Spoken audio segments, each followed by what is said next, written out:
Hey, Sammy here. I'm not your typical job counselor. I work remote and I travel the world as I kickstart careers. This is raw, real, and on the road. Record. Hi, I'm Sami, and this is the Career Kickstart Show, and I am so excited to just bring you the humor and the wisdom of working international artist Derek Alvarez. Now, before this interview even started, we spent about 30 minutes just laughing about the life of a digital nomad artist who is traveling with two little boys and the shenanigans that him and his wife get into as they try to herd their children through Greece, Albania, Mexico, and just make sure none of them run off with a goat. So, Derek, I would love to have you introduce yourself, and could you just tell me about yourself, maybe share your elevator pitch? Okay, I'm Derek Alvarez, and so what makes me unique as an artist is I use traditional techniques that I learned in college. I went to University of Arizona, like you did, Bear Down, right? Bear Down. And I studied oil painting there, but I actually use those techniques and I create art on the iPad now. And I'm able to travel the world. And I don't got to drag all this stuff. I got to drag toddlers, but I got to drag canvases and paint supplies and all that stuff. And, I'm able to do it on my iPad. Then I can, I do them as limited edition prints. I ship them all over the world. Like it works for the lifestyle. For sure. And that's the thing, is that being a digital nomad, and being an artist, that's usually something where you don't always hear those in a combination of, but you've been able to be almost like a traditional artist for the digital age. Yeah. Well, I think I look at artists, a lot of people think of artists as they're struggling, they're starving. I actually look at the artists who are super successful, who made a lot of money, who were able to travel. Picasso, Matisse, guys like that are, my idols. They live life. Van Gogh is my absolute favorite artist, but I feel like he did life wrong. He could have created great art and traveled France and had a blast, but his internal struggles kind of screwed up the rest of it for him. It's true. And what I like about how you approach your art and your life is something that, goes in the face of this idea that creativity, artistry, it has to be about suffering. It has to be about struggle. And, it's sort of something where it's like we're all, kind of wanting artists to screw up their lives. And you're like, no. I'm going to be able to be a well-adjusted human father, traveler, artist, and I'm not going to cut off my ear. Yeah, I got my own stuff. Everybody does, but my main thing is just trying to appreciate things. I've been depressed in my life, but I think when I go to bed and I'm like, oh, I have healthy children, I'm able to travel, and I'm able to go over these things in my mind, then I can, wow, I have so much to be thankful for.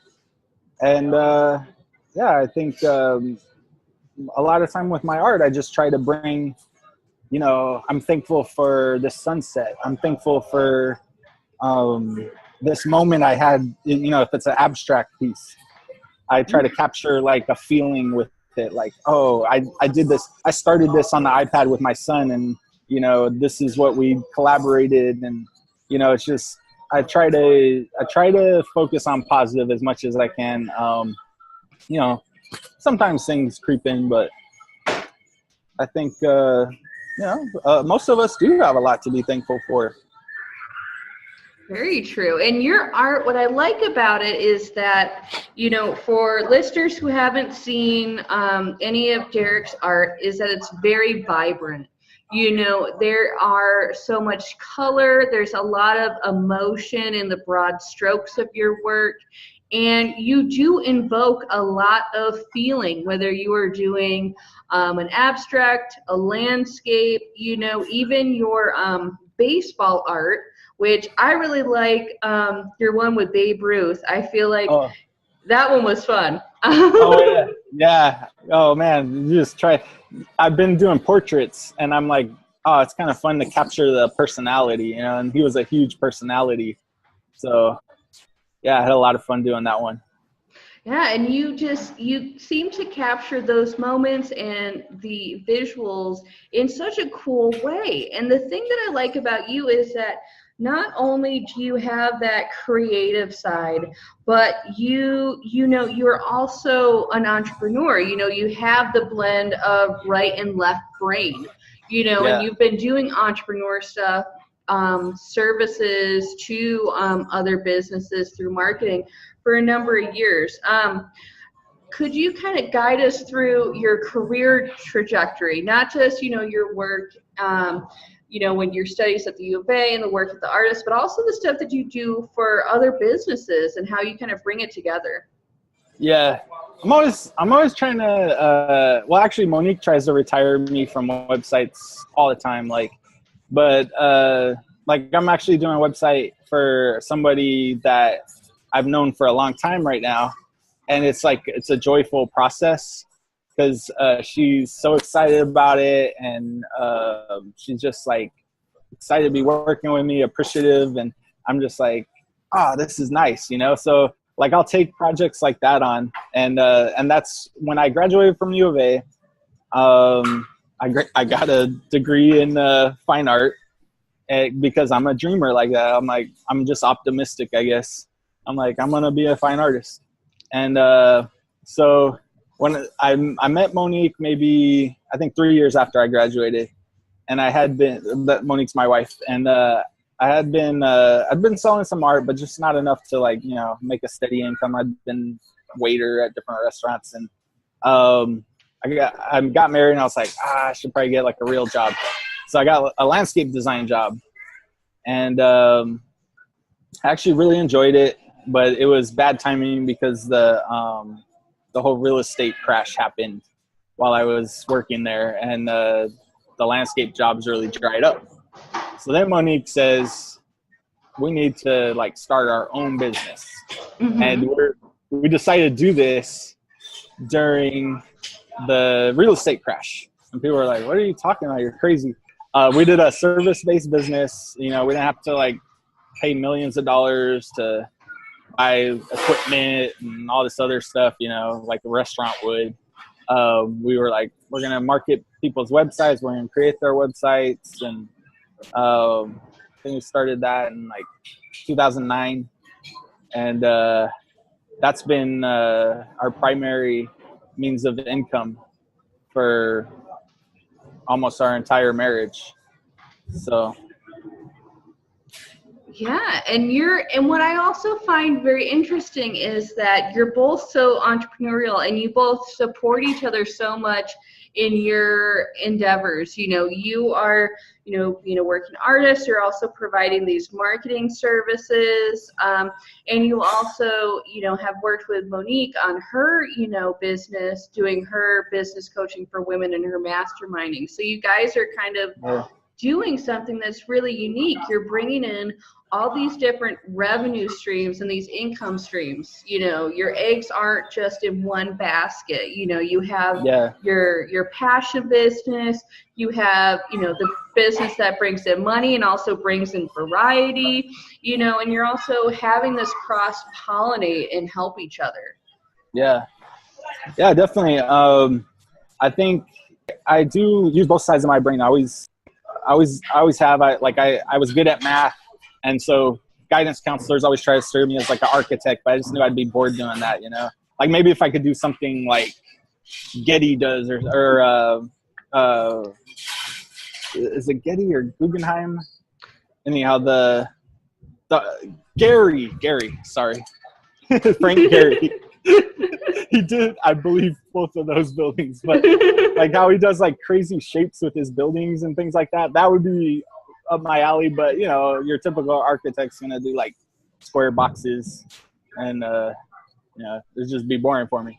But so I think like that kind of analytical side has helped Monique, because she's like she's a people person.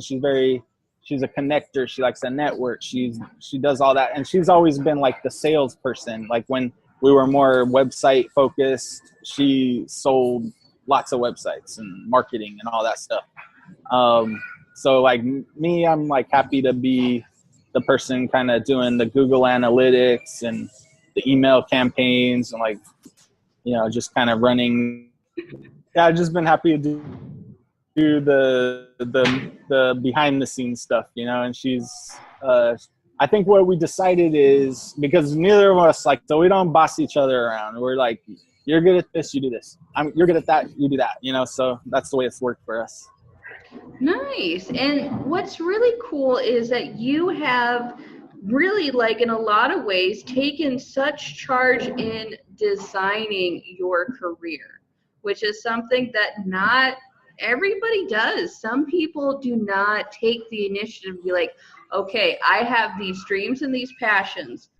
Okay, so I want to be at point B. I'm at point A. I'm just going to get there, which I think is something that I'm a big proponent of. I'm always telling people, design your authentic career. We have the internet. It's 2017. There are so many ways for you to, make your life's work. And I really like that you have just been like, you know what? I'm going to be a working artist. I'm going to travel internationally. I am going to be somebody who's taking control of my career, taking control of my art, the sale of my art, the creation of it, even down to being like, all right, I can't drag oils around. I'm going to learn how to do this on the iPad. And that is super awesome. And the fact that you've been able to do that makes me think that you definitely have had ability, folks over the years to kind of mentor you and stuff like that. So what would be, in your opinion, the greatest gift that anybody has given you in your career, whether that's mentor time, advice, even the School of Hard Knocks? What's the greatest gift that has been given to you in your career? Yeah, I think like art-wise, I had a lot of teachers at the U of A that just helped me out, like Alfred Quiros and David Christiana, Cerise Baden. Like they all taught me so much about the techniques. But I would say, like, as far as looking at it as a business, my wife has been a huge influence, just because I think, like, I went from hanging out with your typical artist who, is only thinking about doing art, but not necessarily how do you make a career of it, how do you sell it, how do you do all that kind of stuff, to like thinking about it like, oh, there's like a whole wide world, so many different ways to make money doing art. Like you can license your work and you can sell limited edition prints, all these different kinds of things, and how to market your work. And I mean, Monique has been like super influential to me about that. Nice. And I like that, that when you talk about the gifts that you've been given and how you've really made, your partner in business, your partner in life, and also your partner in wrangling your two toddlers as you travel the world, how you guys have been really able to learn and grow together, because I definitely know that she has learned from you, and I know that you've done a great job with her different websites and things like that and supporting her in the technical aspects. So it's really cool that you guys have been able to have that sort of interdependence throughout your whole careers. What would you say, because I always ask everybody who's on the show this, because I feel like so often we are given people's highlight reel. So this is the big success, this is the cool thing I did, but it's rare that like we ask people, so what was a misstep or a mistake or something where you're like, oh yeah, that was the wrong road to take. So what would you say was a mistake in your career that can be helpful for other people to know, especially if they want to be artists themselves, so they can avoid it? I think the biggest mistake I tried to make was giving up. This was about maybe 6 years ago now. I just was like, we had a lot of business doing websites. We were living in San Diego, and I was just like working, 12 hours a day, just because we were getting a lot of business. It was like, living the dream basically for most people. I mean, but for me, it was like I started drinking. I started, I dealt with some real particular clients, and so I would like start my day with a bourbon and some ginger ale. Like, I mean, it was just, and it was because I would put my art totally to the back burner. I wasn't even doing it.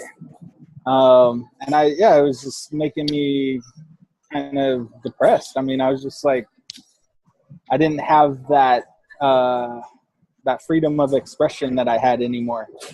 And so I think like the biggest lesson I've learned is you just got to stick it out. You got to keep doing it, even if you only have like an hour a day. You gotta do it. You gotta make time for it.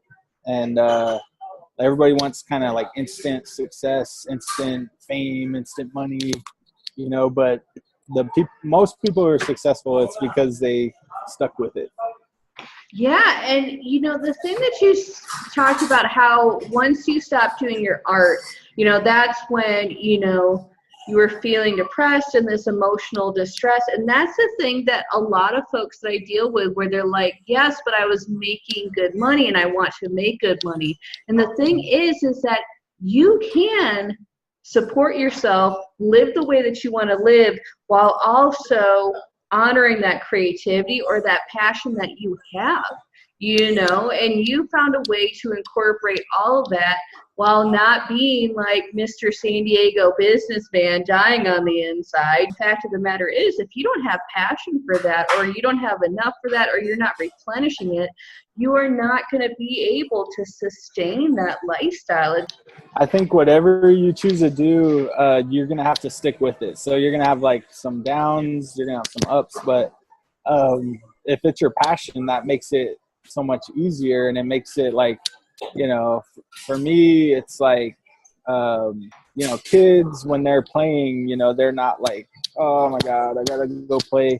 And I think that's like, for me, doing art, it's like, it's like being a kid playing. It's just like delving into the imagination, like getting into this, like sometimes I just feel like if I get in a real groove, it's just like all the energy is just like coming right into my head, and it's just like so easy, and it's just like I'm just doing it, listening to music or whatever, and it's just when I got out of balance and I wasn't doing that, it was bad. Mm-hmm.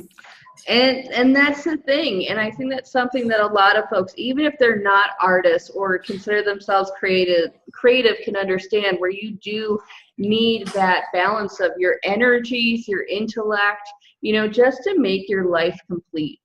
So thank you for sharing that part of your story, because I feel like a lot of people can definitely relate. Now, Derek, we are getting to the end of the interview, but I really want to get your opinion on what you feel is your best advice for folks who have been feeling stagnant or unhappy in their career. Oh my God, the people, when you're in a rut, it seems so hard, but you just gotta like do something crazy. Like that's what we did when we were in San Diego. Monique was like, I've always wanted to take you to Albania, and since we've been married, and I was just like, Albania? Like I didn't get the concept. I'm like, wow, Albania. So I was like, you know what? Let's do it. So we just sold all our beds, everything in our apartment in San Diego. We just sold it all, and kept as little as we could, so we didn't have to drag it all overseas. We went to Albania, and I said, okay, this is something different. Like I was in a rut and broke out of it. And it was like, I mean, for most people, they probably don't got to go to Albania to do it, but for me, that was just like a necessary step.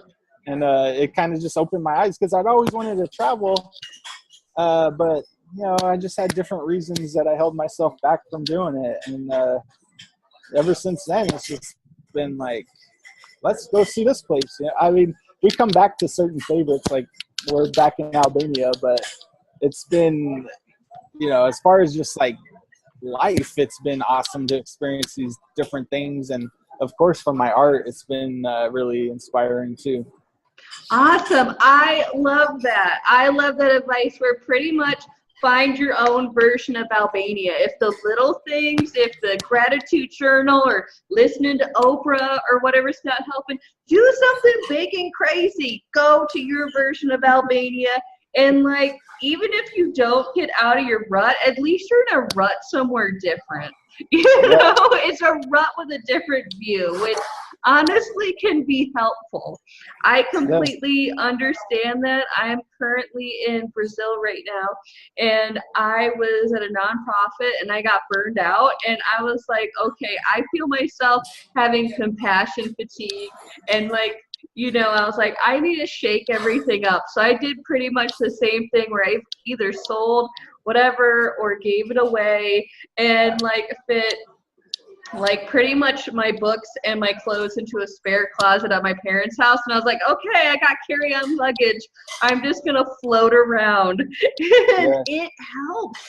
It really does help. So, Derek, thank you so Kindle. much. Have you got a Kindle?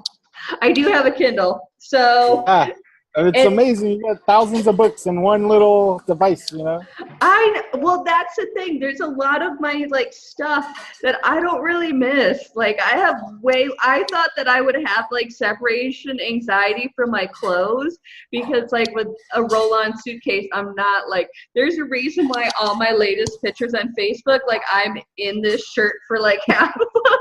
But really, you don't miss half of that stuff, especially when you decide, you know what, I guess I'm going to choose adventure, as I figure out my stuff.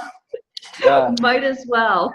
Especially I felt that it weighs you down after a while. Like you start collecting all this stuff and you anchor yourself. I mean, everybody's different. Like I have that kind of explorer mindset. Like some people, they're more, like rooted to where they're from, and I mean I understand that too, but for me it was like like I took all this weight off my shoulder, like just getting rid of all this stuff, like a lot of times we don't even have a car where we live. Like we'll take taxis or we'll take the bus or whatever. Like and you could even get a car cheap in Mexico, Albania, whatever, and people are like, why don't you get a car? I like it, I just walk out and I'm like, hail a taxi and it takes me where I want to go. Like I don't got to worry about the maintenance and all that stuff. Mm-hmm. Oh, I feel you on that. I am happy that I don't have a commute. There was a while where I had like a 45, if I was lucky, a 45-minute commute in Tucson. And especially when it's hot in your car, even when you have air conditioning and it's like 1,000,000,000 degrees, and like you haven't even passed that same saguaro you've been staring at because you're on the I-19 before Irvington, and you're just like, oh my God, when will I get to Valencia? My first car, I had a 1972 GMC Sprint. It's like a El Camino, no air conditioning, and so. But I didn't really know. Like, we didn't grow up with air conditioning. Like, we grew up in Southern California, LA area, and we didn't do it. But, man, I'd be waiting at the lights sometimes on Speedway, just like, oh, my God. Like nearly getting road rage just because it was frying my brain, Oh, yeah. I have been there. I had, especially during my nonprofit days, I was driving a Honda for a while where, oh, my God, like, you'd have a driving shirt and then you'd put on your actual work shirt because you would sweat through it. The pleasures of a commute. I'm glad that I am not working on that nowadays. But Derek, before we start giving people too much information on what it's like to deal with traffic in Tucson, which I mean, I guess is specific people would be interested, but before we end the interview, could you just share with the listeners exactly, where they can find you on the web, and if they're interested in your art or, you know, getting connected with you, how they can do so. Okay. My main website is DerekAlvarezArt.com, and it's DEREKALV as in Victor AREZ ART.com. And I have a couple other niche websites. So I learned this in internet marketing. So like I have a website where I sell my abstract art. I have a website where I sell my landscape art. I have one for baseball. So, but you can reach all that stuff from there. Okay, awesome. Well, thank you, Derek. This has been a really fun chat with you, and to just get this insight into what it's like to be a working and thriving artist in 2017. So thank you so much for joining me. Thank you for having me. I appreciate it. And thank you for listening. This is Sami Gardner, your career strategist, and this was the Career Kickstart Show. Find something cool at cool.careerkickstartacademy.com. Sorry. We were talking about freezing on a funny picture. You had a funny one that you froze on. You were kind of like... So, Derek. That would, dude, and I have such like a squishy, moldable face too, so I can make some real pretty faces.